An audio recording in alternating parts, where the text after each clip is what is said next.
বরিশালে অসহায় দুস্থদের মধ্যে ঈদ উপহার সামগ্রী বিতরণ কার্যক্রম পরিচালনা করেছে স্বেচ্ছাসেবী সংগঠন লাভ ফর ফ্রেন্ডস। 19শে মার্চ বৃহস্পতিবার বরিশাল শহরের বিভিন্ন স্থানে দিনমজুর রিকশাচালক ও দুস্থদের মাঝে ঈদ সামগ্রী উপহার তুলে দেন সংগঠনের সদস্যরা। এসব উপহার সামগ্রীর মধ্যে রয়েছে দুধ, চিনি, সেমাই, নুডলস, চা, বিস্কুট ও ট্যাং অন্যতম।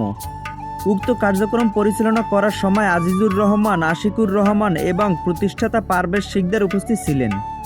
লাভ ফর ফ্রেন্ডস স্বেচ্ছাসেবী সংগঠনের প্রতিষ্ঠাতা পারভেজ শিকদার বলেন, পবিত্র রমজানে অসহায়দের ইফতার সামগ্রী বিতরণ কার্যক্রম করা হয়েছিল। তারই ধারাবাহিকতায় অসহায় মানুষের মাঝে ঈদের আনন্দ ভাগাভাগি করে নিতেই এমন আয়োজন করা হয়েছে। সকলের সহযোগিতায় আমরা আশা করেছি প্রতি বছরই আমাদের এই কার্যক্রম অব্যাহত থাকবে। যারা এই কার্যক্রমে সার্বিকভাবে সহযোগিতা করেছে সকলের প্রতি কৃতজ্ঞতা রইল।